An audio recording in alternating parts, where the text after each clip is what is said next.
Hello, it's me again, the archivist. I just got off work right now, so the sun's about to come up, and I thought I'd take this minute while I let the engine warm up to talk about Truman.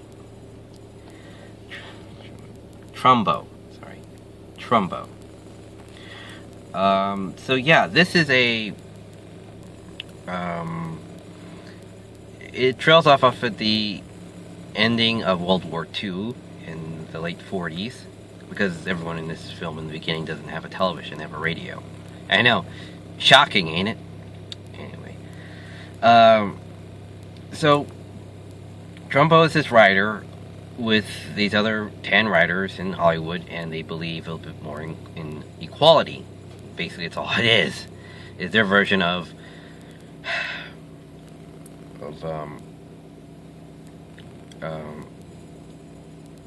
communism concepts is a bit more of equality, and that's it.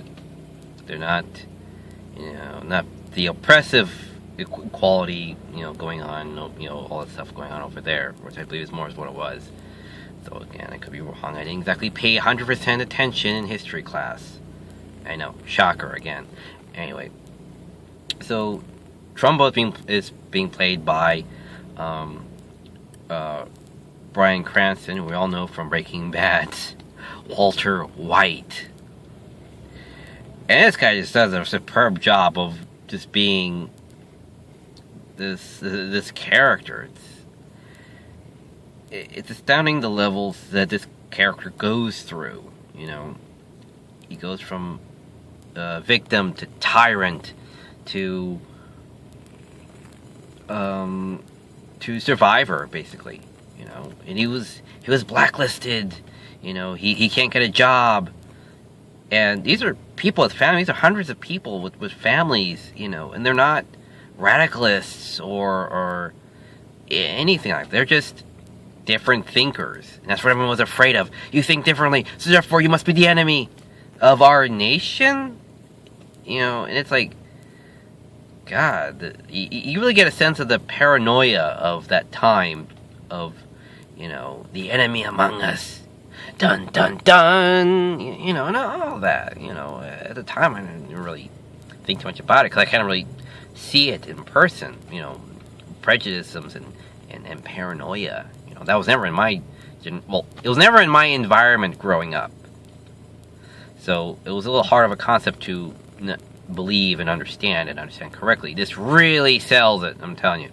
This movie really sells it, so I really get a feel for the paranoia, the shunness, even just being associated with them at all. Ooh. So,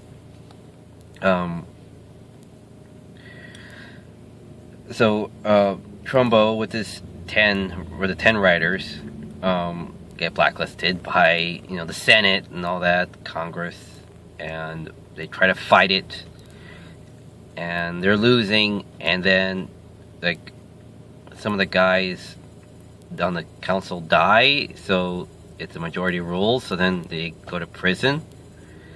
And oddly enough, the guy that sent him to prison, he gets in trouble. He gets sent to prison because he brought in, the list of people who are trustworthy, the trustworthy list, which are basically all his family, and they haven't paid any taxes. So when Trumbo turns around, guess who's mopping the floor? It's the guy that sent him there. So it's like that's good. I like that.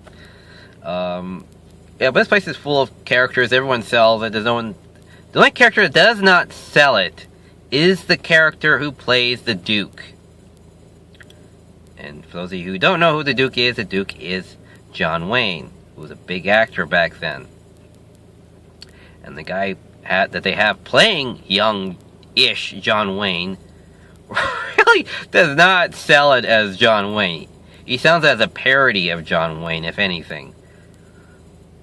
I know we're going to go for realism here, people, but, if you get Tom Hanks to play Walt Disney, okay, I could buy that. This guy does not really he can embody the bigness of John Wayne, you know, his personality type, but to really sell it, no. I'm pretty sure this is a standard, you know, big Hollywood actor who plays him. I'm pretty sure I've seen him in his other work before, and I'm pretty sure I liked it in that stuff too. But him trying to sell this in this particular film does not sell it for me. That's my only gripe, nitpick, whatever you want to call it. It's my only thing against this film. And the real kicker for that part of just not selling it is, you know, they say that, you know, you didn't serve John Wayne. You were on a picture. You know, you were on set. You weren't, you know, doing anything for the country. And, you know, the Bryan Cranston character, Trumbo, is confronting him about this. And later on in the prison, Trumbo's watching a film where they didn't get original John Wayne footage because then it wouldn't match up, because this guy vaguely looks like John Wayne, you know, a lot less than, you know, Tom Hanks looks like Walt Disney. You know, I could buy that. You know, I could buy that, as much as I could buy, what's his name, Brad Pitt or Matt Damon playing George Reeves. You know, you gotta suspense it just a little bit, but the actor has to carry the rest of the way to make you believe. This guy doesn't. Anyway, so there's this original footage of this actor portraying John Wayne in this new army movie. He fights in Vietnam or something, I don't know. And he goes and he punches the enemy during this big battle. He punches one guy in the face and says, you just got beaten, or something like that, like some cheap pun. And I'm like, my God, I like Ham as much as the next guy. You know, ask Ponyo. You know, but honestly, that's like too hammy. It's like, what? I would walk out of that film if I saw it. Really? But yeah. So Trumbo gets out of prison. He goes. So basically, the big antagonist of this film. Let me just shorten this down. Basically, the antagonists are, I forget what her name is, but she's like on The Times. She's a writer. She's a writer person in, you know, all the big magazines, you know, newspapers and stuff. So what she says goes, and she has sons in the military, you know, in the army and all that. And she has at her side the Duke, and with her is also Ronald Reagan, or was it Kennedy? Kennedy? I think it was Kennedy. Kennedy, yeah, because he was president. Damn. Kennedy. Sorry, Kennedy, I believe. It's just a lot of characters to keep track of. Trust me. And I saw it like 2 weeks ago, so bear with me. Yeah. So the president's with her, the Duke is with her, and I think someone else, like the chairman or whoever's on the committee in Congress or whatever, the Senate or whatever government part, is also with her. So she has this group, and they're the antagonist force. We're fighting the Red Menace over here because, now this is my theory, it's my feeling on it, is that she feels, along with them basically, is that they're not doing enough like the people overseas are, the army and all that is attacking the Red Menace, all that over there, and they feel they're not doing enough. So she feels like, if I weed out all the little evilness here in our homestead, then I'll be doing my part. I believe that's her basic motivation for this. You know, and she goes after all these people, my God. And so Trumbo's trying to just carve out a living for himself, and he goes under the table to write scripts for people, turn them in as other people's work for them, and split the money. So he does that a couple times. He gets paid. He gets contracted by this one guy played by John Goodman? Yeah, John Goodman, the dad from Roseanne. Yeah, he's still kicking. I'm rather surprised and proud of that. He's still around. I'm glad. So John Goodman's character is there, and he plays this cheap hack producer guy who basically sells B, C-rated films. I mean, these are just crappy films people go to just because, and pornos, pretty much. So he contracts them, say, just make these scripts better. He gives them this whole pile of scripts. Just make them better. They don't have to be great, just better. And so he does this for a while. He contracts even his family, Trumbo's family, all his kids and wife, to hand in stuff for him. And so they're his couriers. And he does it for years.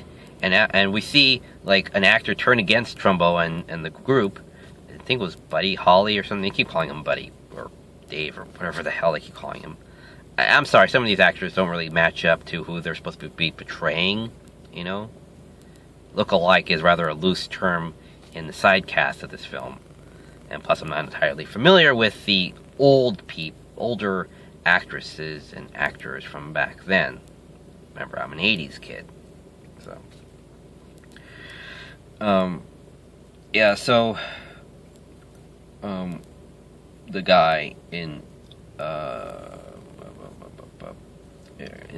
the stuff who's the girl's other right-hand man, not the Duke, but some other guy. He comes over and he goes to the producer, director guy of the B-rated film studios, and he says, "We know Trumbo's working for you. We've been listening to the rumors. So if you're employing him, you stop employing him now." And John Goodman's character is like, "You know, we're not going to see eye to eye on this." He pulls out a baseball bat and just starts waving it in his face and smashing some stuff.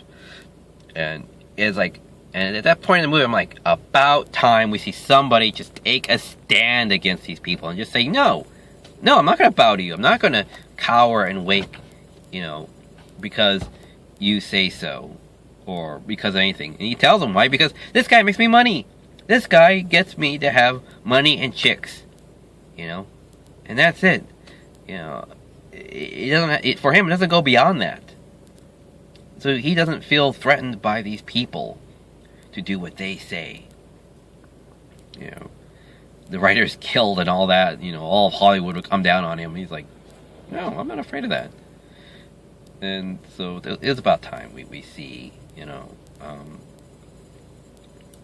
someone take a stand. And so years and years and years pass, and we see these various different scripts being made. One of them is, what's his name? The guy, Spartacus, you know, and he sees him, like, how he came up with Spartacus and the actor and everything else. He says, "You're gonna put Trumbo's credits on there?" He says, "Yeah, I'm gonna do it. And if you try to, like, undo it, you have to redo all my scenes, but we've done basically almost the whole picture." So, yeah, tough daily weeks on that. You know, so tough. And, so Trumbo finally gets,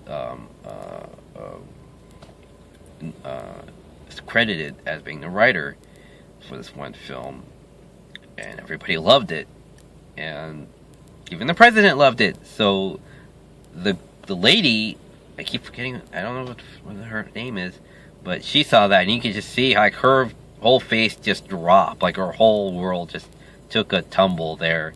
And it's like, finally something doesn't go her way. Because she had like 1 million plus readers, you know, and it's kind of annoying that she constantly kept getting her way in this. And she's the one causing all this misery in America at the time. I mean, everyone's scared of each other. Everyone's hearing all this rumors. Everyone doesn't know who to trust, you know, and all this stuff. And she is just shoving more of it out there every day. You know, and it's just, you know, we're weeding everyone out. Better America for you and me. And it's just an ideal. It's an ideal, kids. That's it. You know, it's not evil. It's just a different way of thinking. You know, a fairer world. That's it. That's all they're trying to strive for. And so, okay, good. My engine's warm. All right, so. Wrap this up. So he goes to the nominations, and he eventually gets nominated for some of his more recent films. he gets credited. He gets credited. He gets work back. And he finally gets off the blacklist. Eventually, at some later point, the blacklist is finally just done with, and it's just gone. People can just, well, those still left standing will try to get back to a life. And it really shows the hardships, how it was hard on the family, how it's hard on their marriage, it's hard on their lives in their society, in their neighborhood, in their environment. Everyone just hates you outright just because you're on the blacklist. They don't know them personally. They're just on the blacklist. So there. And it's a very moving film. It really shows the struggle of oppression, that people think they're doing good. In actuality and reality, they're being the villain. They're being the tyrant. Even Trumbo, for a few minutes, becomes the tyrant, for a brief moment. Because he's fighting the good fight himself, and he's forgetting that, this is a partnership, not a one-man army, and everyone else is his soldiers, or whatever, He needs to stop being a dictator, and he kind of learns that, and so it is a very, very moving film. I can't recommend it anymore. Honestly, I can't. I guess I've said enough about it, but yeah, go see it for yourself. There's no real spoilers-ish too much on this. I told you the basic plot. There's so much more to this film. All the little nuances to sell you on the time this takes place. Except for that Duke guy that plays the Duke. I'm sorry, it just doesn't come across, because I've seen Duke films, so I know what he looks like. I know how he acts. So the other actors I kind of just bought because I never really seen them, or don't know if I've seen them. So yeah, so that's it for me, kids. So I highly recommend it. Take care, and my next review will be about the Star Wars film, the Star Wars films, Episode 7. Dun dun dun. Yeah. So, see you then, and as always, see you at the movies. Bye.